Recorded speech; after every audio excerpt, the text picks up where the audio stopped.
Bora, abram comigo o Evangelho de Lucas, capítulo 3, essa noite.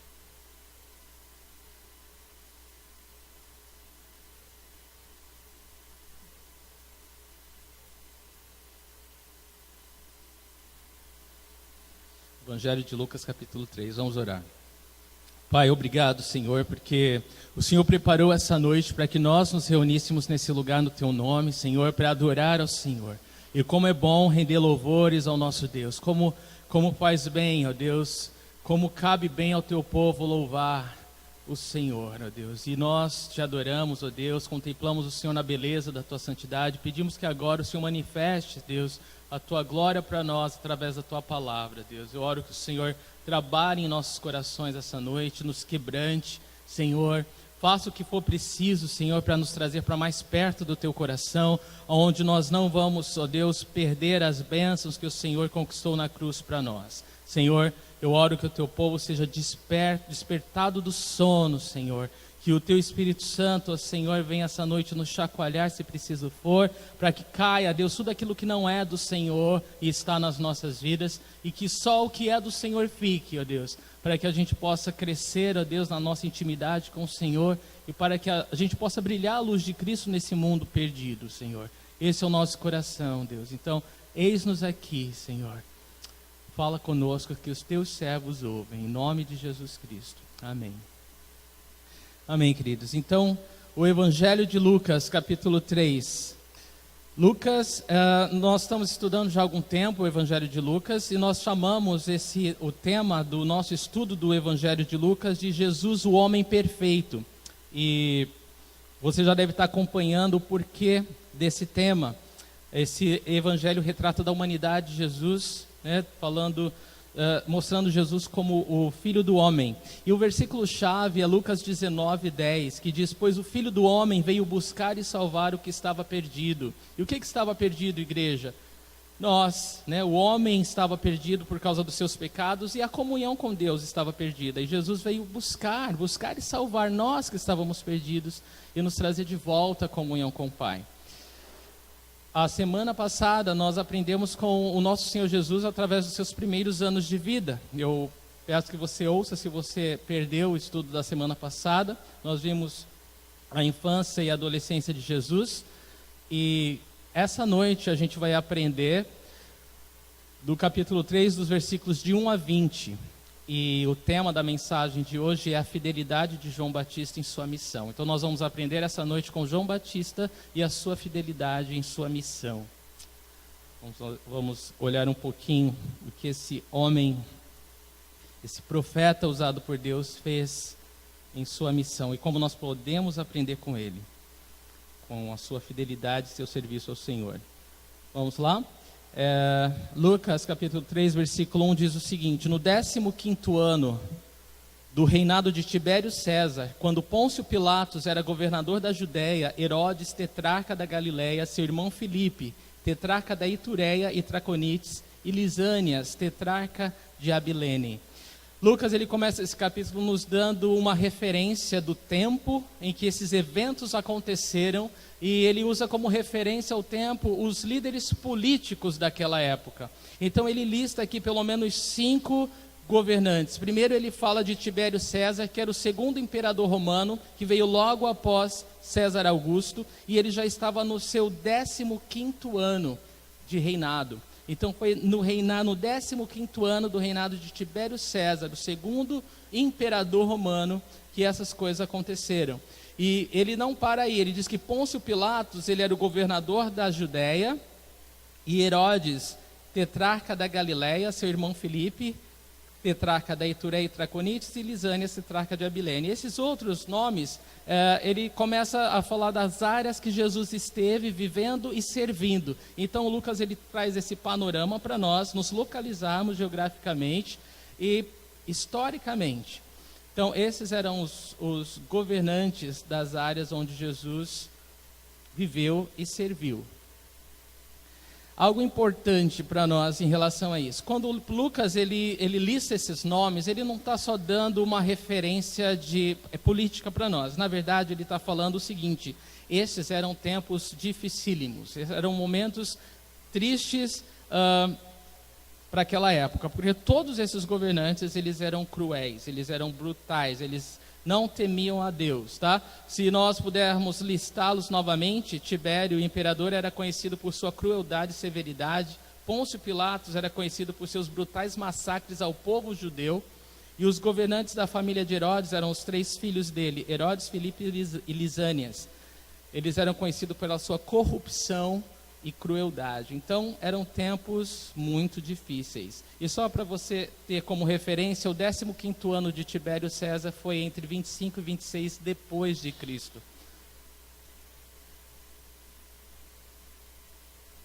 A palavra tetrarca, se você tem curiosidade, significa literalmente governador de uma quarta parte. Então, se alguém governava uma quarta parte de algum reinado, esse era um tetrarca. Mais tarde a palavra ela cresceu no seu significado e passou a significar o governador de qualquer área, tá bom? Só para você saber. Lucas 3, versículo 2. Anás e Caifás exerciam o sumo sacerdócio. Foi nesse ano que veio a palavra do Senhor a João, filho de Zacarias, no deserto. Então, depois de listar os líderes políticos, ele lista agora os líderes religiosos. Anás e Caifás, eles eram sumos sacerdotes da época, para o povo judeu. E você deve achar estranho o fato de haver 2 sumos sacerdotes, e com razão, porque só poderia existir um sumo sacerdote. Mas porque era uma família que estava no poder, e essa família tinha interesses, escusos, e eles estavam ligados a Roma. O que acontecia era o seguinte: Anás era o patriarca da família e era quem os líderes religiosos respeitavam como sacerdote, mas Caifás, o genro de Anás, era quem os romanos haviam colocado como sumo sacerdote para poder ter um controle maior sobre os judeus. Então, eles tinham 2 sumos sacerdotes, totalmente contrário à vontade e à lei de Deus. E é interessante que o versículo 2 fala, depois de Lucas listar 5 líderes políticos no versículo 1, 2 sumos sacerdotes no versículo 2, ele fala que foi nesse ano, nessa época, que a palavra do Senhor veio a quem? A um profeta no deserto. A palavra de Deus não veio a nenhum grande, imponente governador, imperador ou sumo sacerdote. Porque Deus, ele não precisa de nada disso para se manifestar. Tudo que Deus precisa para se manifestar é fé. E foi em João Batista que Deus encontrou essa fé. E Deus usou João Batista, um profeta no deserto. Então, foi a João que a palavra do Senhor veio.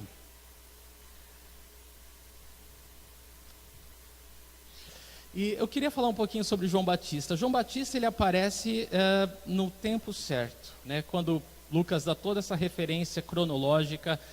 Tudo que ele quer dizer é que no tempo de Deus, a gente aprendeu com o nascimento de João Batista, que ele cresceu no deserto, e ele ficou lá esperando o momento de agir. O momento em que a palavra de Deus viria a ele e falava: essa é a hora, João.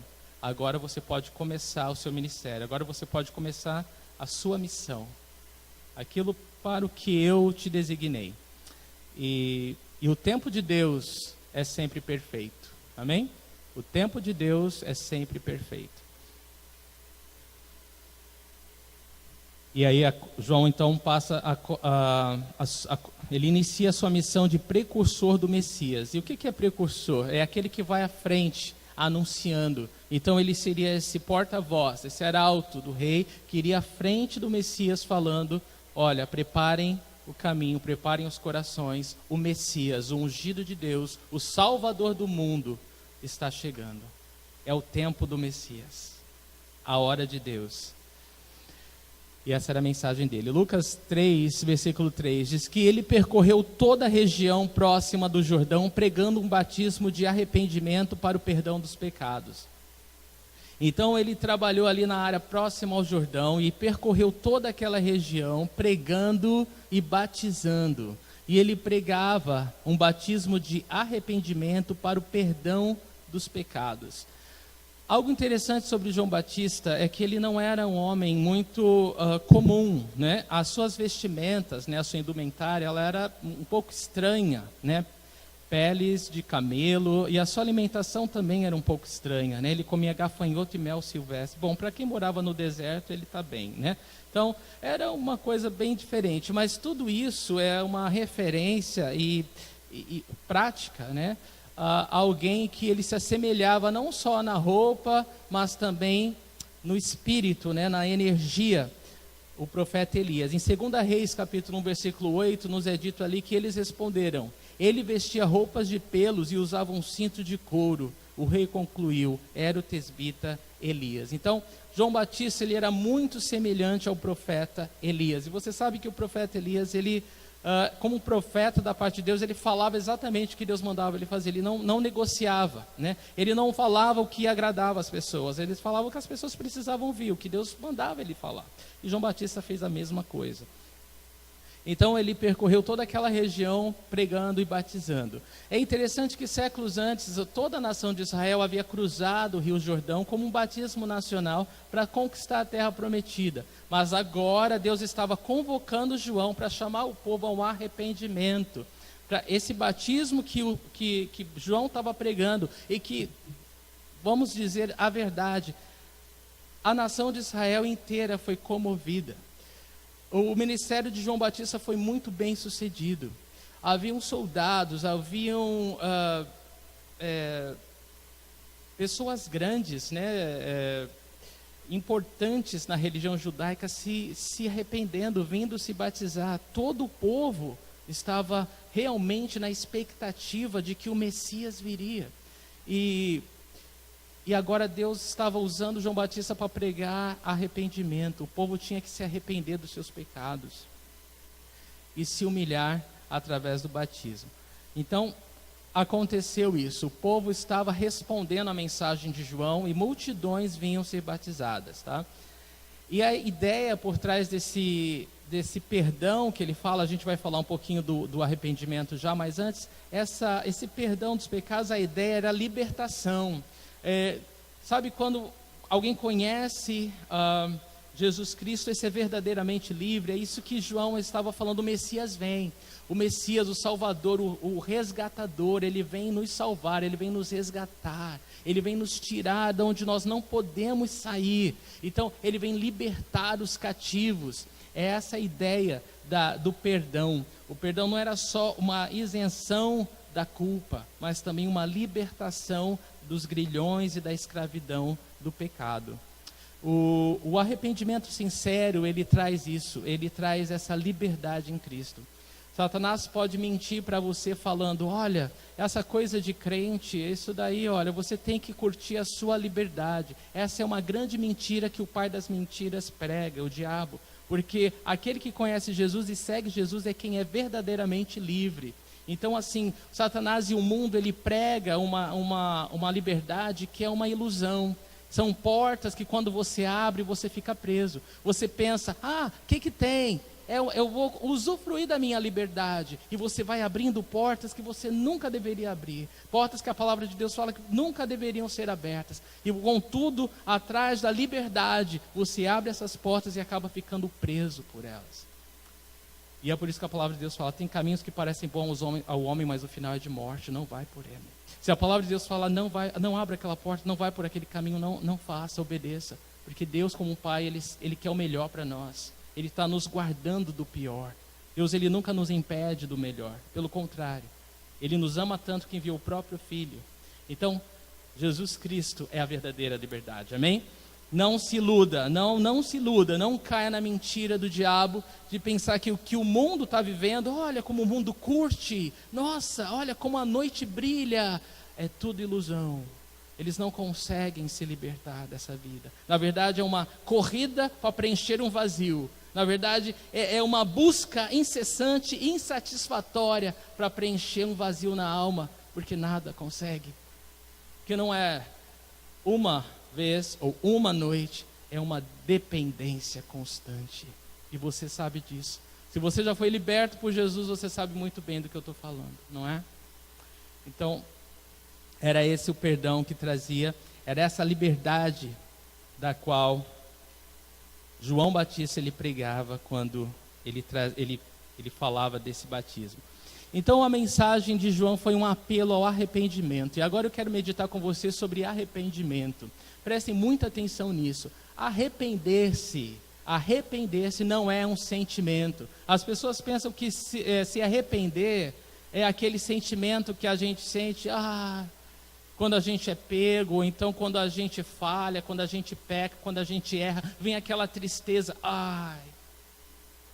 Isso não é arrependimento. Arrependimento não é sentimento, arrependimento é ação. O sentimento é remorso. O remorso não muda a vida de ninguém. Tanto é que as pessoas erram, se sentem mal e continuam errando, não é verdade? Então o remorso ele não traz mudança, ele não traz cura, ele não traz conversão. E não é isso que é o arrependimento. O arrependimento ele não é sentimento, ele é ação, ele é mudança. Mudança de mente, é uma metanoia, mudança de mente. Então como que é isso? Você está acostumado a pensar de uma forma e você para de pensar dessa forma e você começa a pensar de outra forma. E essa mudança na mente vai te levar a uma mudança de atitude. Então, porque agora você mudou a mente, você consegue mudar as atitudes. Enquanto você está acreditando na mentira ou acreditando na forma que você está acostumado a pensar, isso não está te ajudando em nada. Isso não está te libertando de nada. Mas se você mudar a tua forma de pensar, você vai mudar a tua forma de agir. Isso é arrependimento. Na verdade, a palavra arrependimento significa conversão. Você está indo numa direção e você muda de direção. Você estava indo, dando as costas para Deus, rumo ao abismo, e você se converteu. Você mudou de direção. Agora você não está dando mais as costas para Deus, você está indo em direção a Deus. Isso é conversão. Amém? Isso é mudança de mente, isso é metanoia, isso é mudança de atitude. Então quando João Batista está pregando o arrependimento, ele está falando disso. É hora de mudar. Povo, acorda. O Messias está chegando. É hora de mudança. É hora de mudar de direção. É hora de se arrepender de verdade. É hora de deixar o pecado para trás e se voltar para Deus. O negócio está sério. A hora chegou. O Salvador está às portas. Que mensagem maravilhosa, não é? Essa é uma mensagem maravilhosa. E não é à toa que a nação de Israel entrou em polvorosa. Ficou todo mundo, meu Deus, eu tenho que me acertar com Deus. Porque as pessoas estavam esperando a promessa do Messias, mas está demorando tanto, né? 400 anos, sei lá. A promessa foi feita tanto. Então as pessoas já estavam, cada um vivendo por si, segundo o seu próprio, né, sendo juiz da sua própria vida. As regras que se aplicavam, cada um é o seu próprio Deus. Mas agora, com a pregação de João Batista, as pessoas começaram a repensar. O Messias está chegando, é hora de se acertar com Deus.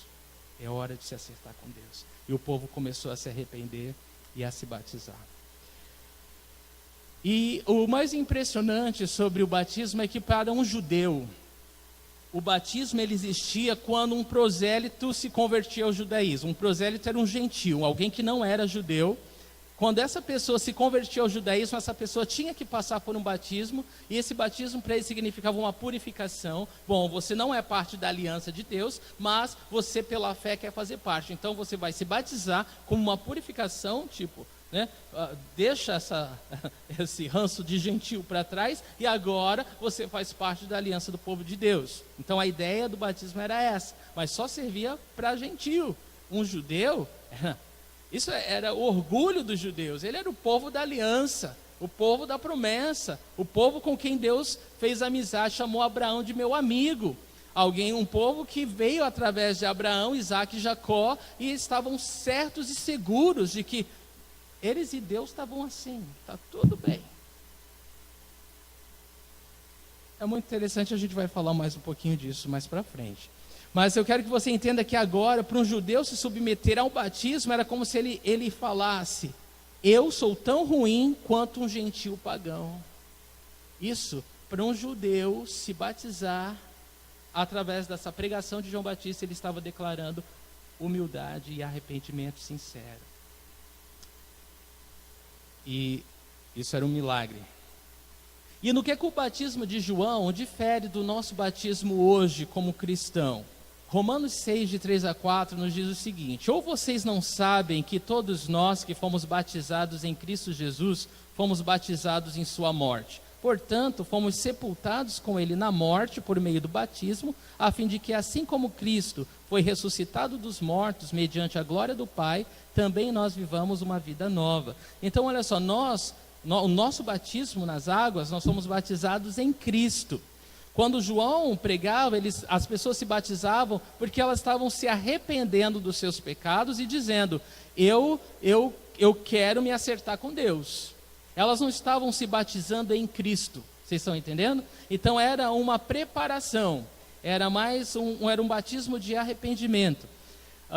É como se o batismo de João olhasse para frente até Jesus vir e pagar o preço dos pecados. O nosso batismo, ele olha para trás, para o que Jesus cumpriu na cruz.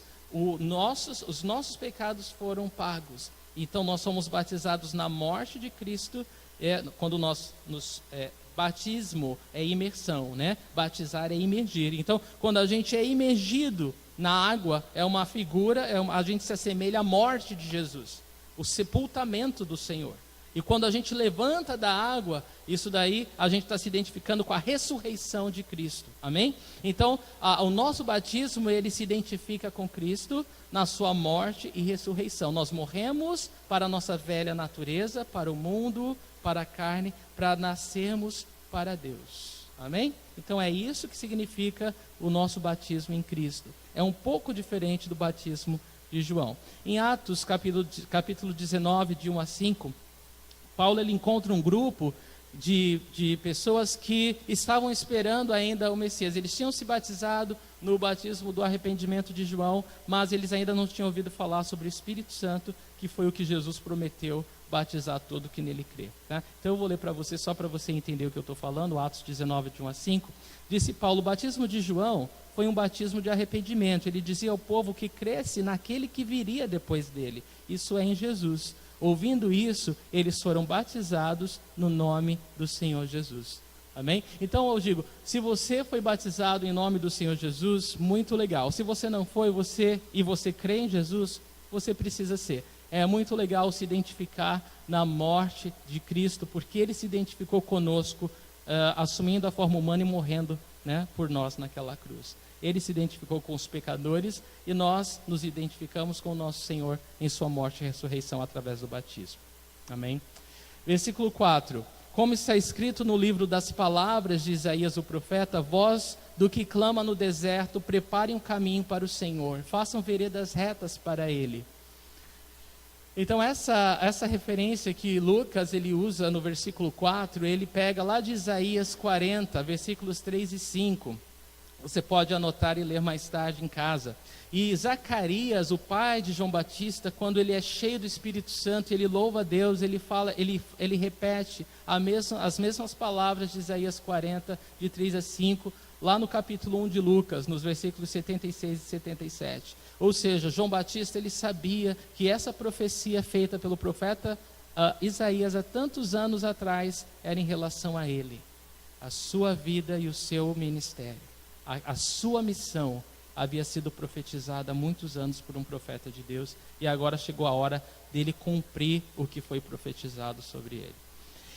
Então João, ele era um arauto, ele era o porta-voz que ia diante da realeza para se certificar que as estradas estavam prontas para o rei.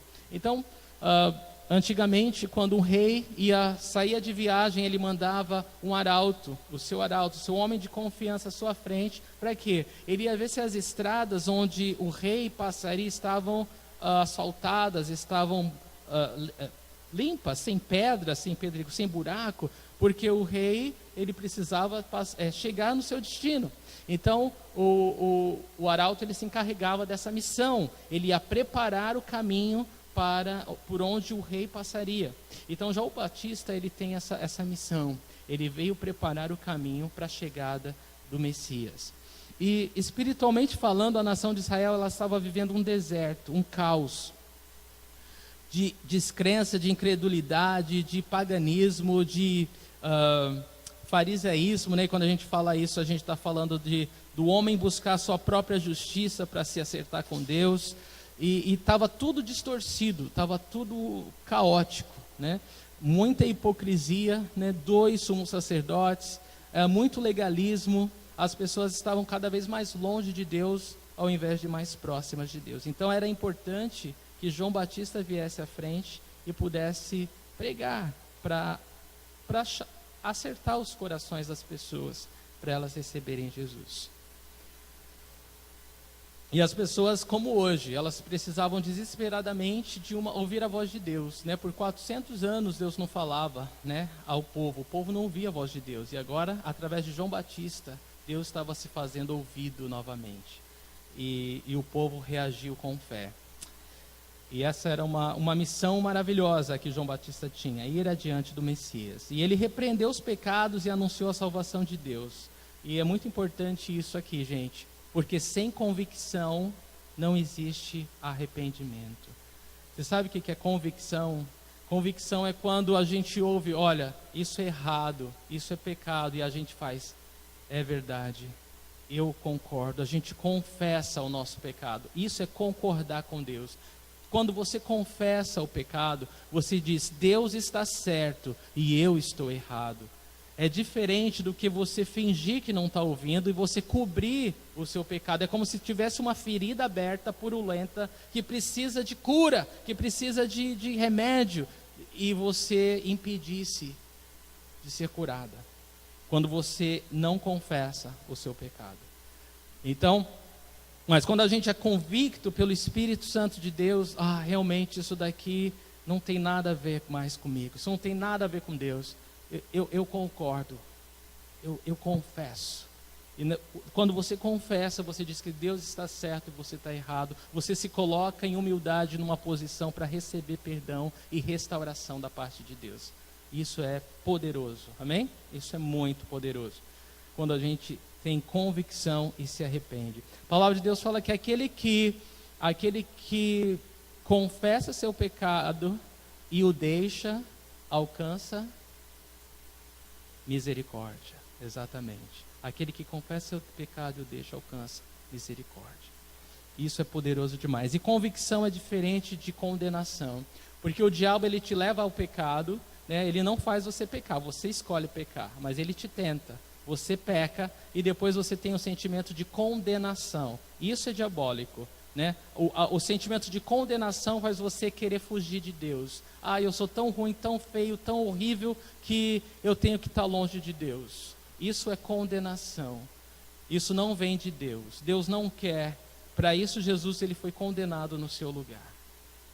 O que o Espírito Santo faz é trazer convicção. Sim, eu errei. Eu errei. Eu confesso que estou errado e eu recebo o perdão e a restauração no nome de Jesus. Isso é convicção. A convicção te aproxima de Deus, a condenação te afasta dele. E a gente precisa de real convicção para que haja real arrependimento. Lucas capítulo 3, versículo 5. Todo vale será aterrado e todas as montanhas e colinas niveladas. As estradas tortuosas serão endireitadas e os caminhos acidentados aplanados. Então a mensagem de João, ou a missão de João, era dizer isso. O Messias está chegando para acertar as coisas. O Messias está chegando para corrigir o que está errado, para trazer salvação. E salvação é cura, é libertação, é algo completo. E na verdade, quando ele fala isso, todo vale será aterrado, todas as montanhas e colinas niveladas, as estradas tortuosas serão endireitadas e os caminhos acidentados serão aplanados. Ele está falando, o Messias, ele vai fazer uma obra que homem nenhum pode, né? Qual homem que pode nivelar vales, ou colinas, ou endireitar as estradas tortuosas, ou os caminhos, ou aplanar os caminhos acidentados? O Messias pode. Não existe situação no coração, não existe situação na alma, não existe pecado, não existe estrago que o pecado tenha feito na sua vida que o Messias não possa restaurar, não possa curar, não possa fazer nova todas as coisas, amém? todas as coisas, o Senhor faz nova todas as coisas, Ele é o Senhor, é para isso que Ele veio. Então essa é a grande mensagem de João. O coração do homem pode ser alinhado com a vontade de Deus. Maravilhoso? O coração do homem pode ser alinhado com a vontade de Deus. Satanás não quer que você acredite, para que você viva longe de condenação. Mas a palavra de Deus, ela tem poder em si só. E Jesus veio para alinhar o coração do homem à sua vontade. Se você crer, se você deixar, o Senhor vai fazer a obra dele. A obra que homem algum pode fazer, religião alguma pode fazer, igreja nenhuma pode fazer. Jesus, ele quer fazer na sua vida. Então, o Messias está aqui para endireitar as coisas. Para tudo que é difícil demais para o homem, ele vai fazer. Ele vai encher os vales, nivelar as montanhas e fazer das estradas tortas retas e das estradas esburacadas planas. Lucas 3, versículo 6. E toda a humanidade verá a salvação de Deus. Então, isso é maravilhoso. Esse é o desejo de Deus. Toda a humanidade verá a salvação de Deus. Irmãos, é vontade de Deus que todo homem seja salvo. A palavra de Deus fala isso. João 3,16 fala que Deus amou tanto o mundo que Ele deu seu Filho unigênito para que todo aquele que nele crê não morra, mas tenha a vida eterna. No que depende de Deus, Ele já fez tudo. Jesus, Ele enviou o melhor dEle. Ele enviou o Filho dEle para morrer por você, para pagar pelos seus pecados na cruz. Agora é conosco. Nós devemos crer. Nós devemos crer de verdade. Nós devemos nos entregar por inteiro. E fé é quando você se lança. É quando você... Sabe quando você se joga e alguém está atrás de você para segurar? Você fala, não sei não, se eu confio, né? Você pode até falar, eu confio, mas na hora de se jogar é outra coisa, né? Você fala, não, vou pular, né? E quando a gente crê de verdade em Jesus, a gente se joga de verdade. A gente não tem medo. Isso é fé para a salvação. Você sabe que Ele é capaz de te segurar. Ele é capaz de te conduzir. Ele é capaz de te fazer chegar naquele dia, naquele grande dia até os céus, na presença do Pai. Só Ele pode isso. Então Ele veio para que toda a humanidade prove, conheça, veja a salvação do Senhor. É interessante como Deus trabalha. Ele envia seus trabalhadores, alguns para preparar a terra, né? E às vezes o coração, quando a gente olha o coração do homem como uma terra, um campo, às vezes está cheio de pedra, cheio de espinho, é difícil. Alguém tem que chegar primeiro e arar aquela terra. Olha para a tua vida e lembra lá atrás as primeiras pessoas que Deus mandou para falar de Jesus, né? Talvez foram aquelas que você odiou, que você xingou, que você não bateu a porta, que você discutiu, que você a chamou de louco, mas eles estavam aplainando. Outros vieram depois e lançaram a semente, né? E outros regaram e só depois, né, o fruto foi colhido. Mas Deus, Ele trabalha na nossa vida pacientemente. E hoje você é um trabalhador do reino de Deus. Hoje você é um servo de Deus. Hoje Ele quer usar você para lançar a semente em outros, para regar a semente lançada em outros, ou para colher os frutos que estão por aí esperando, né? Os campos estão brancos, a palavra de Deus fala, mas peçam ao Senhor da seara que envie trabalhadores.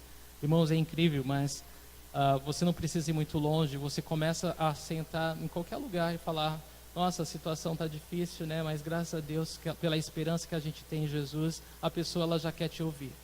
Porque a situação aí fora está tão desesperadora, tão caótica, as pessoas não têm referência, não têm esperança, tá mal, o negócio está feio. Os peixes estão pulando dentro do barco.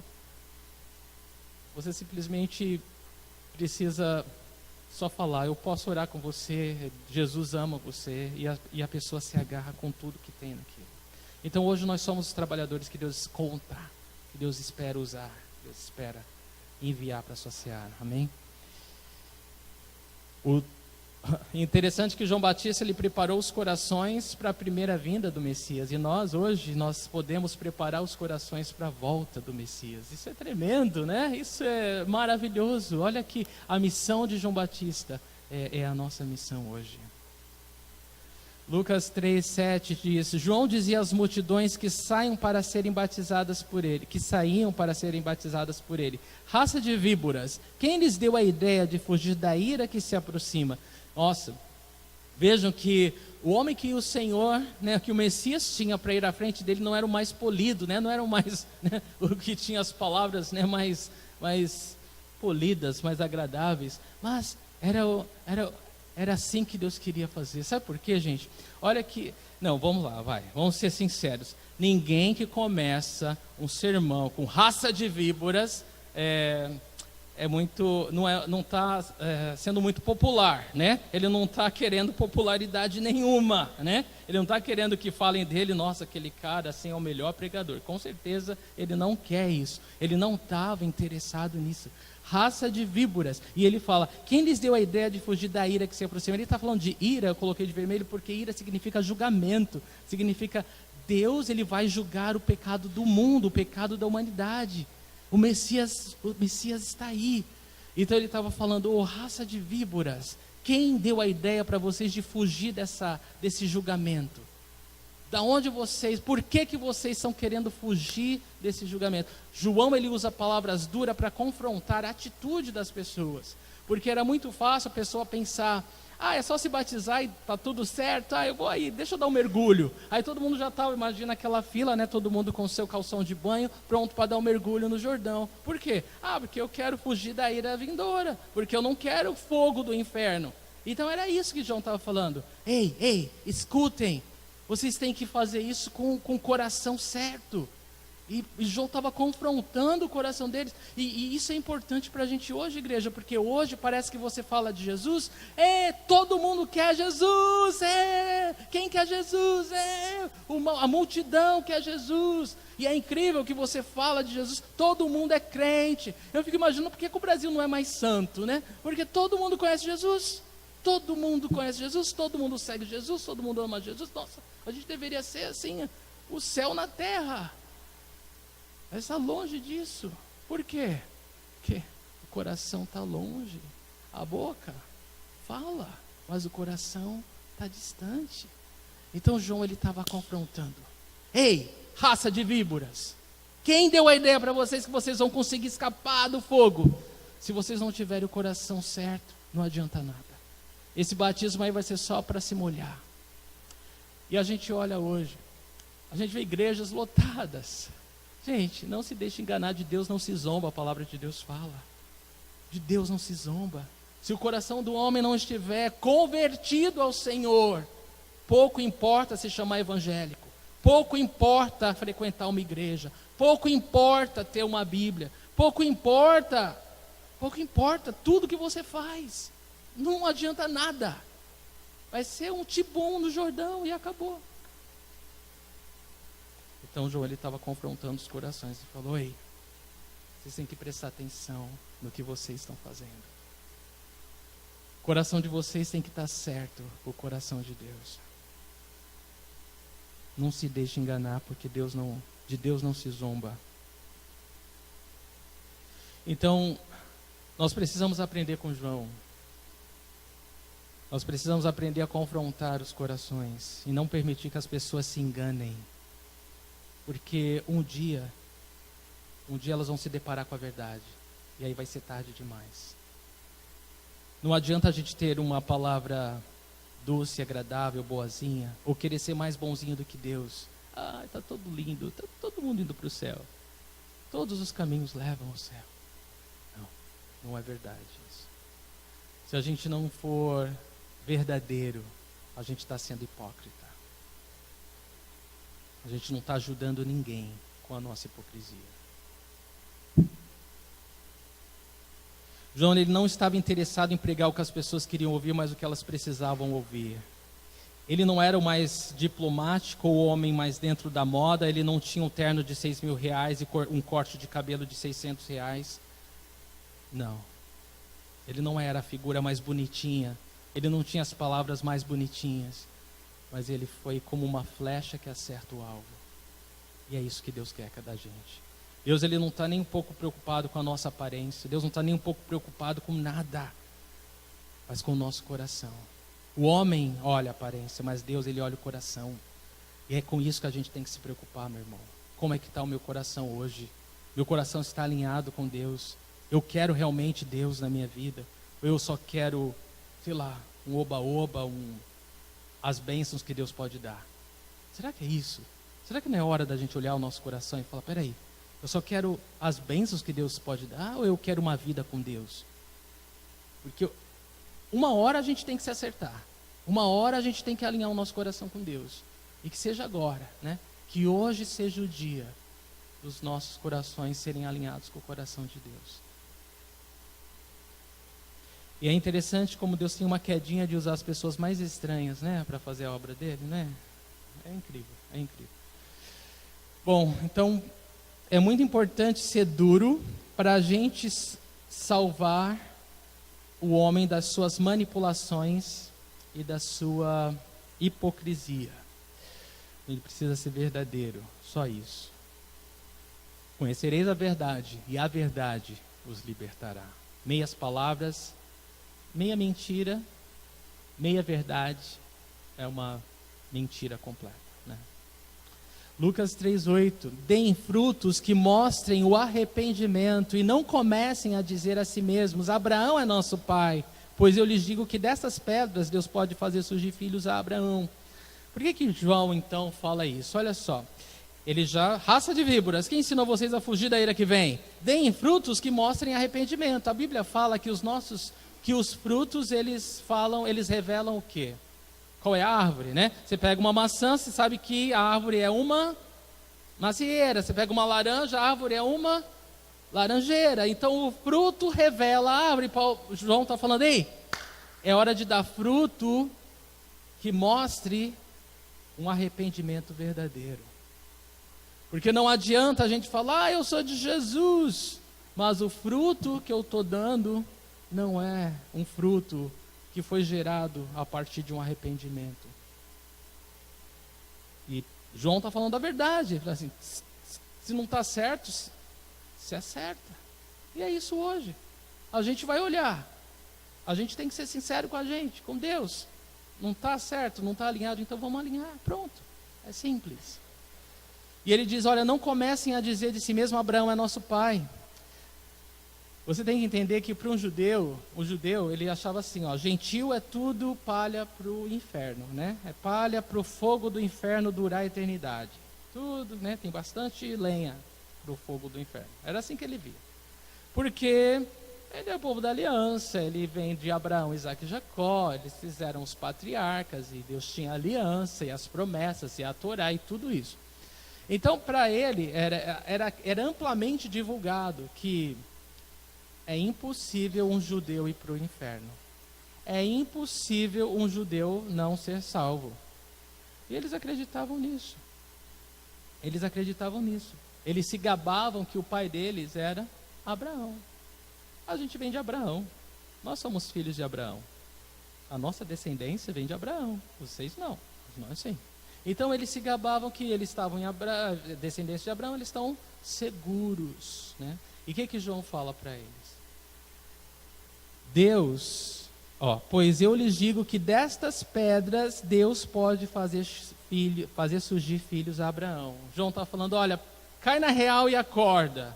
Para de blá blá blá, de se auto-sabotar. Se vocês não se converterem de verdade, não vai adiantar nada esse blá blá blá que vocês estão dizendo. É isso que João estava falando. Isso é blá blá blá. Ou vocês se acertam com Deus, ou vocês estão fora também, como qualquer gentio.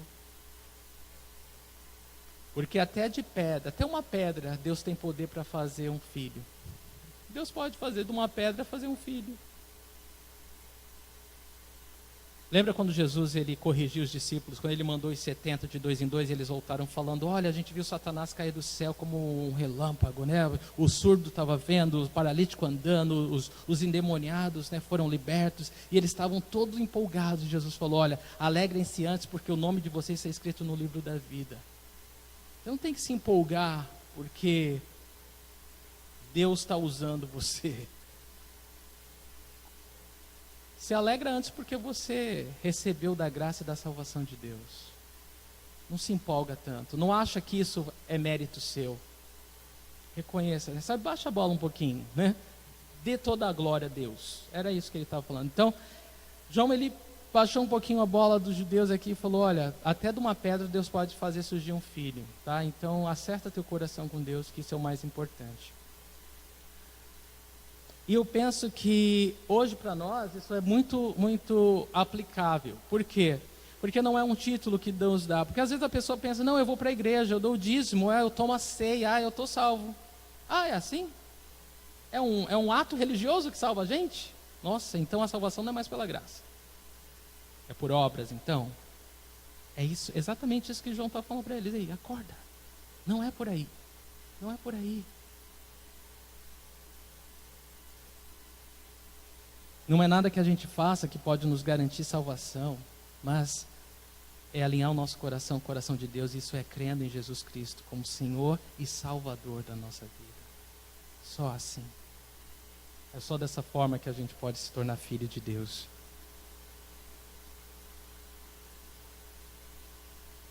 Então, João lembrou eles que Deus ele vai na raiz das coisas, que Deus ele não se impressiona com aparência, com título, com terminologias, com atos religiosos, e ele deixa muito claro que no juízo final, os cristãos convertidos serão o trigo, esse vai encontrar o repouso eterno.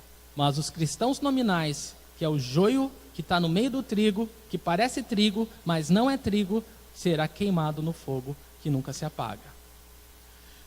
A mensagem de João é muito direta. Ela é muito direta, mas ela é muito boa. Porque ela faz todos nós parar e falar assim, Deus, se eu estou errado eu me acerto. Se eu estou certo, glória a Deus, eu quero continuar certo. Não é verdade? Não tem como errar. Essa mensagem ela é tão perfeita. Porque ela vem para o coração, confronta o coração. A verdade confronta o nosso coração e fala, se está errado, se acerta agora. E se está certo, glória a Deus, continua certo. E não se desvia. Continua reto. Maravilhoso. Então João compara esses pecadores que se justificam a si mesmos com víboras que querem se deslizar para fora da grama para fugir do incêndio que está chegando, né? Então ele compara a víbora com a serpente que sai da grama, né? Para não se queimar com o incêndio que está vindo ali. Jesus ele comparou os fariseus com víboras, porque eles tinham sua autojustiça, né, sua própria justiça, e não queriam se submeter a Deus crendo em Jesus para a salvação. E Jesus chama eles do quê? De filhos do diabo. E eles não deixavam entrar no reino, eles não entravam no reino, e eles não deixavam as pessoas entrar também, né? E Jesus, ele confronta esses líderes. Então é muito sério, né? Porque a quem muito é dado, muito será cobrado. E principalmente os líderes religiosos, né? Eles vão responder a Deus com o que eles têm feito, com a mensagem que eles distorcem da palavra de Deus, né? Enganando a muitos hoje também. Lucas 3,9 diz, o machado já está posto à raiz das árvores, e toda árvore que não der bom fruto será cortada e lançada ao fogo. Igreja, não tenha dúvida que esse fogo fala do juízo, fala do julgamento, fala da condenação vindoura.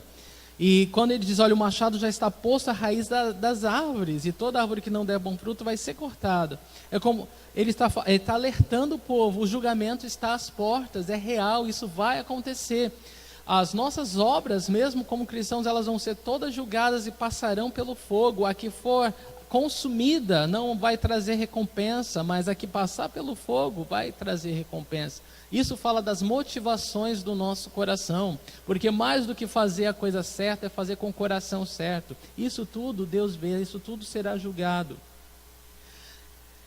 E João é corretíssimo em falar de fruto, porque Deus ele fala de fruto, Jesus fala de fruto. Gálatas 5, de 22 a 23, fala do fruto do Espírito. Diz ali que o fruto do Espírito é amor, alegria, paz, paciência, amabilidade, bondade, fidelidade, mansidão e domínio próprio. Contra essas coisas não há lei, né? Essas são todas as características do fruto do Espírito, que é o amor. Em 1 Coríntios 13, de 1 a 3, nós somos também confrontados com esse fruto. Diz ali, ainda que eu fale as línguas dos homens e dos anjos, se não tiver amor, serei como um sino que ressoa ou como um prato que retine. Tipo, se eu não alinhar meu coração com o coração de Deus, o meu ato religioso vai ser um tibum no Jordão, mais nada. É isso. Ainda que eu tenha o dom de profecia e saiba todos os mistérios e todo o conhecimento e tenha uma fé capaz de mover montanhas, se não tiver amor, nada serei. Ainda que eu dê aos pobres tudo que possuo e entregue o meu corpo para ser queimado, se não tiver amor, nada disso me valerá. E esse amor é o amor de Deus, é o amor incondicional, é o amor que nós não temos. O nosso amor é egoísta. Tudo que a gente faz, a gente espera algo em troca. A gente quer um pequeno reconhecimento, a gente quer uma resposta que condiga com aquilo que a gente está falando. A gente é assim, o ser humano é assim. A gente precisa do amor de Deus para fazer a obra de Deus, para que os frutos sejam gerados pelo Espírito Santo de Deus. A gente precisa, em outras palavras, se render a Deus, à vontade de Deus. Jesus mesmo foi que falou, olha, não importa, naquele dia muitos dirão, em teu nome expulsamos demônios e fizemos milagres, e ele vai falar, afastem-se de mim, porque eu nunca os conheci. Foi Jesus que falou. Então, nada adianta blá blá blá e atos religiosos se o nosso coração não estiver alinhado com o coração de Deus. Lucas 3, de 10 a 11 diz assim: o que devemos fazer então? Perguntavam as multidões. João respondia: quem tem 2 túnicas, dê uma a quem não tem nenhuma, e quem tem comida, faça o mesmo. Então as multidões, ouvindo aquela mensagem dura de João, o que elas faziam? Elas perguntavam, então o que a gente faz? Como que a gente faz então, João? Explica para a gente o que a gente deve fazer. E a resposta dele foi simples. Quem tem 2 túnicas, dê uma a quem não tem nenhuma. Ele está falando, como que eu ponho em prática a minha fé?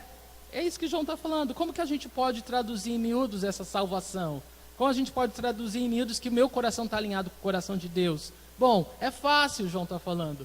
Você tem 2 túnicas, dá uma para quem não tem nenhuma. E quem tem comida, faça o mesmo. Isso é uma grande demonstração que o nosso coração está alinhado com o de Deus. E ele não para por aí, né? As outras pessoas vão perguntar. Mas eu quero que você preste atenção que a resposta de João é como um pai falando para um filho. Filho, é assim que você vai fazer. Você vai dividir o que você tem com o seu irmãozinho. Você vai compartilhar. E você vai ser justo, porque o que é certo e o que é errado. Você não vai pegar o que é do outro. O que é do outro é do outro. O que é seu é seu. E ele vai falar, olha, não seja maldoso. Se você ofender o teu irmão, vai lá e pede desculpa para ele. E você tem que ser feliz com o que você tem. Isso daí é uma coisa boa, né? É um bom aprendizado, né? Ser feliz com o que tem. Então a integridade nas mínimas coisas é uma grande prova de arrependimento. Às vezes a gente quer fazer algo circense, né? Para mostrar o nosso arrependimento e como a gente é santo e ama a Deus. Mas Deus, ele pede nas coisas simples da vida. É o troco que você devolveu, que veio a mais. É simples que a gente mostra o nosso coração certo. Miqueias 6,8 diz assim: ele mostrou a você, homem, o que é bom e o que o Senhor exige. Pratique a justiça, ame a fidelidade e ande humildemente com o seu Deus. É só isso. Essa é uma grande prova de que o nosso coração está alinhado com o coração de Deus. Lucas 3, de 12 a 13. Alguns publicanos também vieram para serem batizados. Eles perguntaram, mestre, o que devemos fazer? Ele respondeu, não cobrem nada além do que lhes foi estipulado. Os publicanos eram os cobradores de impostos. Eles eram judeus que trabalhavam para os romanos. Então, eles tinham esse trabalho de cobrar os impostos nas casas das pessoas. Só que a maioria deles eles extorquiam dinheiro, né? Eles roubavam. Então, eles entravam em acordo com os soldados que supervisionavam eles, falavam, o governo pede 50, mas a gente vai cobrar 150, porque aí a gente dá os 50 para o governo, eu fico com 50 e você fica com 50. E os soldados falaram, ótimo.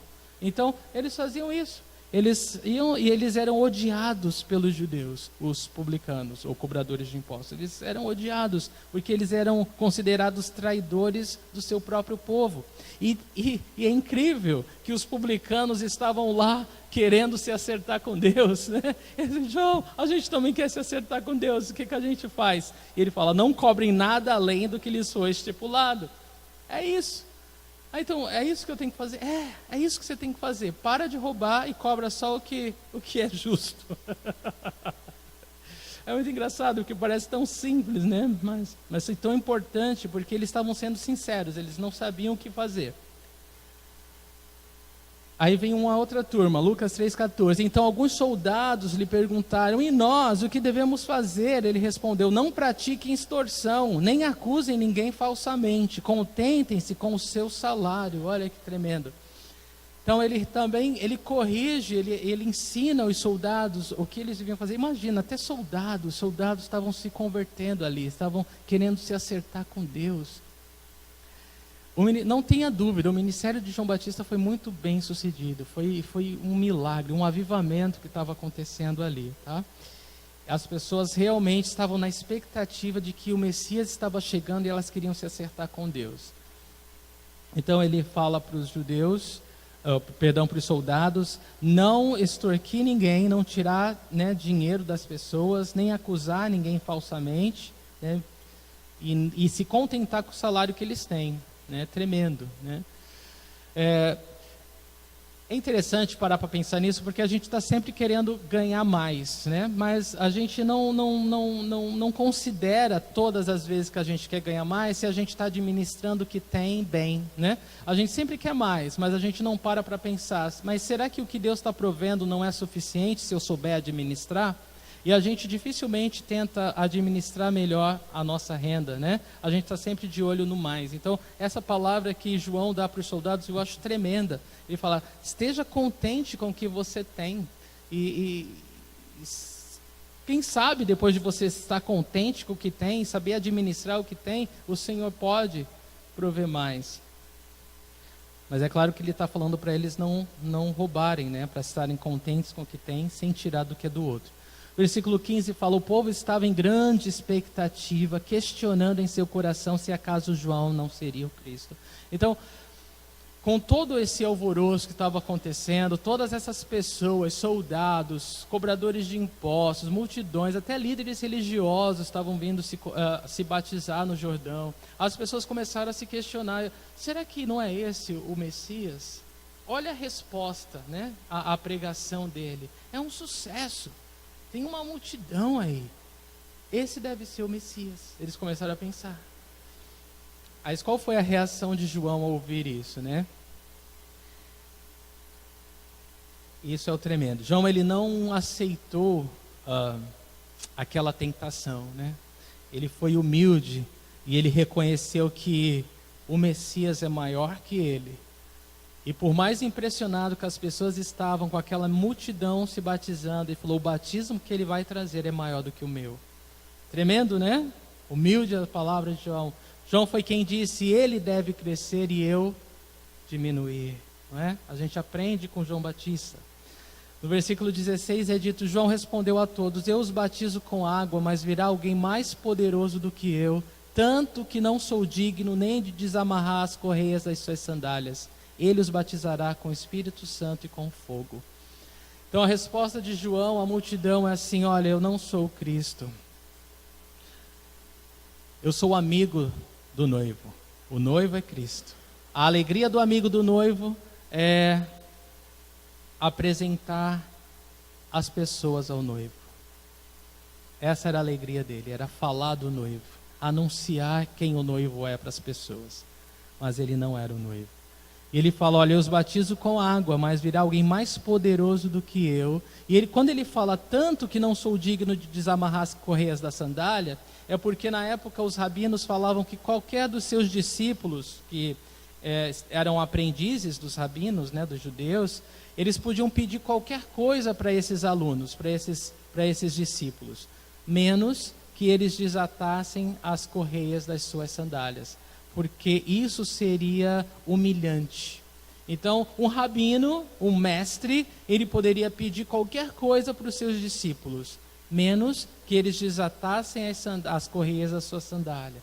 João, sabendo da cultura da época, ele explica para as pessoas: aquele que vem falando de Jesus, o Messias, é tão poderoso, tão poderoso, que nem desatar as correias da sandália dele eu sou digno de fazer. não é digno nem de fazer aquilo que seria uma humilhação para os outros, de tão importante que Jesus é. Então, João, de maneira nenhuma, ele compra, né, ele deixa seu coração se orgulhar ou se envaidece por causa do sucesso do seu ministério, mas, ao contrário, ele dá toda a honra e toda a glória ao Senhor. E ele fala uma coisa tremenda: ele não é só maior do que eu e mais poderoso, mas ele os batizará com o Espírito Santo e com fogo. Quando ele diz que ele fala que Jesus vai batizar com o Espírito Santo, é importante a gente aprender que é Jesus quem batiza com o Espírito Santo. É Jesus quem batiza com o Espírito Santo, e batizar é imergir. É Jesus quem nos imerge no Espírito Santo. E quando ele fala com fogo, quando ele fala com fogo, significa duas coisas. Significa tanto o julgamento para aqueles que não creem. Então, olha, aquele que vem é mais poderoso que eu, e ele é quem vos batiza com o Espírito Santo. Ele pode imergir alguém que crê no Espírito dele. E aquele que não crê vai ser imerso no fogo. Isso falando do julgamento, falando do inferno, do fogo, né? O inferno inteiro vai ser lançado no lago de fogo. E esse é o fogo da condenação. Esse é o fogo do juízo. Mas esse fogo, ele também pode ser o fogo do Espírito Santo, no sentido de purificação. Quando nós somos imersos no Espírito Santo, ele tem o poder de purificar ou de limpar as impurezas do nosso coração e de nos dar poder do alto para testemunhar de Jesus Cristo. Então, a pessoa que estava tímida, a pessoa que estava com vergonha de falar que é cristã, que está seguindo Jesus, estava presa, agora ela tem ousadia. Agora ela é capaz de amar as pessoas. Agora ela não teme falar do amor de Deus, independente da consequência que ela tenha. Ela agora está cheia do Espírito Santo de Deus. Então, é bom esse fogo para o que crê, mas esse fogo é horrível para o que não crê. Então João tinha muitas razões para se orgulhar, e eu listei algumas delas. Ele tinha um nascimento milagroso, um destino que foi profetizado, era um homem chamado para cumprir pessoalmente a profecia de ser o arauto do Messias. Ele era um pregador poderoso, teve uma resposta à sua pregação incrível, mesmo sendo uma pregação, né, não muito polida em palavras.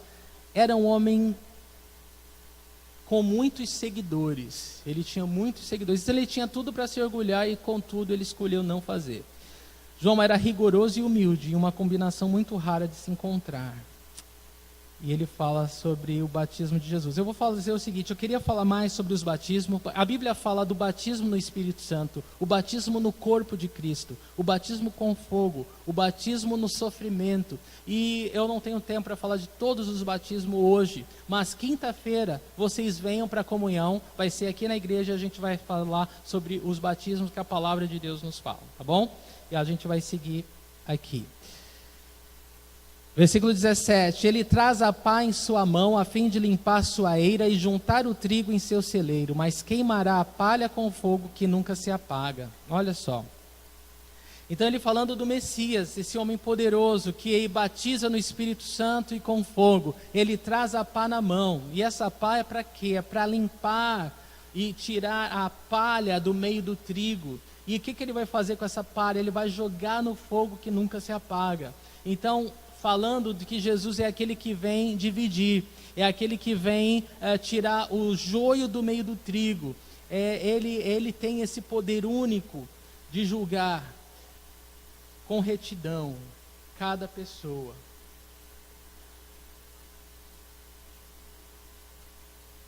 É como separar o Judas do meio do Pedro, e o ladrão que blasfema daquele que acredita. Jesus, ele olha profundo, né, no coração de cada um. No versículo 18 é dito que com muitas outras palavras João exortava o povo e lhe pregava as boas novas. Então esse versículo 18 fala que João fazia duas coisas muito importantes. A primeira é que ele exortava. O que é exortar? Exortar é dar ânimo. João, ele dava ânimo às pessoas, ou seja, ele falava e fazia com que as pessoas começassem a fazer o que não estavam fazendo. Então, quando a pessoa recebe ânimo, ela passa a fazer o que não está fazendo, né? Olha, vamos ler a Bíblia. E as pessoas começavam a ler a Bíblia. As pessoas não estavam lendo a Bíblia e começavam a ler a Bíblia. Isso é exortar, isso é dar ânimo. Vamos orar ao Senhor, vamos ter uma vida de oração. Aí a pessoa que não ora, ela ouve aquilo e ela passa a orar ao Senhor, a ter uma vida de oração. Então ele era um exortador, ele falava de modo que movia as pessoas a fazer o que elas não estavam fazendo. Agora eu pergunto, a gente precisa de exortadores no corpo de Cristo? Amém, muitos, né? Que todos possam ser exortadores, que todos possam dar ânimo, para que a gente possa ser como um ferro afiando um ferro, amém? Um agindo na vida do outro. E ele, além de exortar, ele pregava as boas novas, ele era um evangelista, ele falava de Jesus, ele apontava o Messias, eis o Cordeiro de Deus que veio tirar o pecado do mundo. Isso foi o que João Batista fez, ele apontava Jesus para todo mundo. É a ele que vocês devem seguir, ele é o Messias, vocês devem segui-lo. Versículo 19: Todavia, quando João repreendeu Herodes, o tetrarca, por causa de Herodias, mulher do próprio irmão de Herodes, e por todas as outras coisas más que ele tinha feito, versículo 20 nos fala que Herodes acrescentou a todas elas a de colocar João na prisão. Então Herodes, né, o tetrarca, ele gostava de ouvir João, as pregações de João, só que ele não queria se arrepender. Vocês lembram que arrependimento não é sentimento, né? É ação, é atitude. Ele ouvia João pregar, ele sabia que ele tinha que se acertar com Deus, mas ele era um homem muito rico, muito importante. O que as pessoas poderiam pensar? Né? E tudo que a vantagem que ele tinha, os subornos que ele tinha, os trambiques que ele fazia, e ele não queria abrir mão daquilo. E o pior, além de tudo isso, ele era casado com Herodias, e Herodias era mulher do seu irmão, do seu meio-irmão Filipe, né? O outro tetrarca aí que Lucas fez questão de nomear no começo do nosso texto de hoje. Então ele pegou a mulher do irmão para casar com ela. E a Bíblia fala, tanto em Levítico 18:16, como Levítico 20:21, você lê em casa, nós não vamos ver agora, que Deus proíbe expressamente que um irmão que se case ou se dê ou tenha relação sexual com a mulher do seu irmão. Isso é pecado, isso é inaceitável diante de Deus. E João Batista, ele confrontou o pecado. Aliás, João Batista não é sobrenome, tá? Batista não é sobrenome de João. Batista é porque ele batizava as pessoas e pregava o batismo do arrependimento, tá? Então, João Batista, ele confronta o pecado de Herodes. E a mulher dele não gosta e pede a cabeça dele. E Herodes, covarde, ele prende João, mesmo sabendo que ele era um homem de Deus, um profeta de Deus, e manda decapitar João. E então Herodes acrescenta todas a sua perversidade, as suas más obras, à prisão e morte de João Batista, o profeta de Deus. Mas é interessante que, se você continuar a ler o capítulo, Lucas, ele mostra João batizando Jesus e saindo do caminho, porque João Batista, ele cumpriu a sua missão. Ele pregou o arrependimento, as pessoas estavam se arrependendo, as pessoas estavam querendo se acertar com Deus, e ali estava Jesus, o Messias, né? Aquele a quem ele veio proclamar. Então, é preciso que eu diminua e ele cresça. João Batista sai de cena. E algumas coisas são importantes para nós, né, considerar aqui. Algumas reflexões. Primeiro, João, ele estava disposto a sofrer as consequências por se posicionar a favor da verdade. E a pergunta que eu faço para nós essa noite é: o que nós estamos dispostos a perder por amor a Cristo e a sua obra? É uma boa pergunta para a gente pensar. João Batista, ele tinha um compromisso com Deus. Ele tinha uma missão e ele cumpriu. Ele pregava a verdade, ainda que as pessoas não gostassem, ainda que isso incomodasse as pessoas, ainda que elas não quisessem ouvi-lo, ele falava a verdade. E ele não tinha medo, ainda que isso lhe custasse a própria vida. E a pergunta que eu faço para nós é: o que nós temos feito com o que Deus tem nos mandado fazer? Será que nós nos acovardamos? Ou será que nós temos a fé e a ousadia de João para obedecer ao Senhor, custe o que custar? Outra reflexão. Depois que João ele batiza Jesus, ele sai de cena. E a pergunta que eu faço é: como você pode ser fiel a Deus hoje? De forma que Jesus seja visto na tua vida, de forma que Ele cresça e você diminui. É uma boa pergunta para a gente pensar. Considerando o tempo, recursos e dons como presentes da graça de Deus para nós. Tempo, recursos e dons. Eu quero que você reflita como você tem usado isso para a glória de Deus.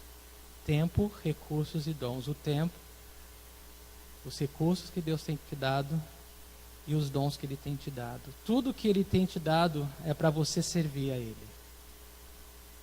E eu quero que você responda ao Senhor se você tem sido fiel como João foi fiel. Tanto em casa, porque a gente começa a administrar o nosso tempo, os nossos recursos e os nossos dons em casa, com a esposa, com o marido, com os filhos. E depois com o corpo de Cristo, o corpo local, com a igreja. Nós somos o corpo de Cristo. Isso quer dizer que cada um de nós é um membro do corpo. E cada um de nós tem uma responsabilidade, né? Com o tempo que Ele tem dado, com os recursos que Ele tem provido e com os dons que o Espírito Santo tem nos capacitado. Em casa e para com o corpo. E, por fim, eu quero que você colocasse teu coração diante do Senhor essa noite, fosse muito sincero com Deus, falando: o que eu tenho que me arrepender hoje? O que eu tenho que confessar? O que eu tenho que falar que Deus está certo e que eu estou errado, e ao mesmo tempo receber da graça de Deus para mudar a minha forma de pensar e consequentemente mudar a minha atitude? Vamos ficar de pé e orar?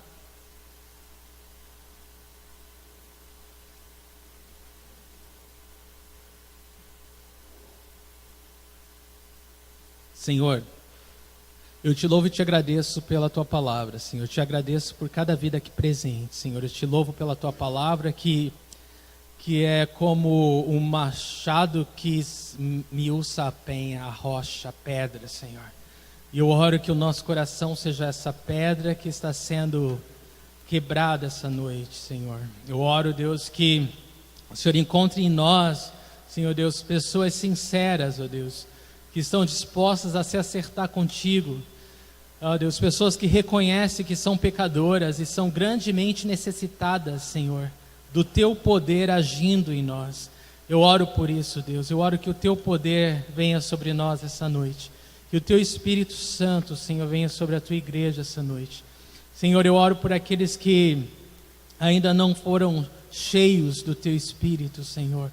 Que sejam imersos no teu Espírito essa noite, Senhor. Que provem, ó Deus, do dom do Senhor. Que possam ser ousados, Deus, no falar de Jesus, no viver para Jesus, ó Deus. No dia a dia, Senhor, no testemunhar Jesus, Senhor. Eu oro que o Senhor nos batize com o teu Espírito Santo essa noite, Senhor. Eu oro, ó Deus, que o Senhor nos dê a graça para ser sincero, Deus, e abrir o nosso coração com todos os pecados e todas as feridas da nossa alma, com todas as tendências, ó Deus, da nossa alma, com tudo aquilo, ó Deus, que muitas vezes nós lutamos contra. Senhor, a gente entrega tudo diante do Senhor, porque nós somos membros do corpo de Cristo, e se um membro do corpo está debilitado, Senhor, o corpo todo sofre, ó Deus. Então eu peço, Pai, por cada membro, por cada irmão, por cada irmã, porque nós fazemos diferença, cada vida aqui faz diferença para o Senhor, faz diferença na tua obra, Senhor, faz diferença no teu exército, Senhor. Então eu clamo, Pai, eu clamo por uma obra sobrenatural do teu Espírito Santo em nossas vidas essa noite. Faz, ó Deus, além do que podemos pedir ou pensar. Sejamos sinceros contigo, íntegros, ó Deus, em responder o que temos feito com o nosso tempo, com os recursos que o Senhor nos tem dado e com os dons que o Senhor tem provido, Senhor. Queremos ser fiéis a Ti, Senhor. Queremos ser fiéis, Senhor Deus, tanto em casa como na igreja, Senhor. Nós queremos, ó Deus, exaltar, glorificar o Teu nome, Senhor. Não só com os nossos lábios, mas também com o nosso viver, Senhor. Alinha o nosso coração com o Teu essa noite, Deus. Eu oro e Te agradeço, Pai, em nome de Jesus. Amém.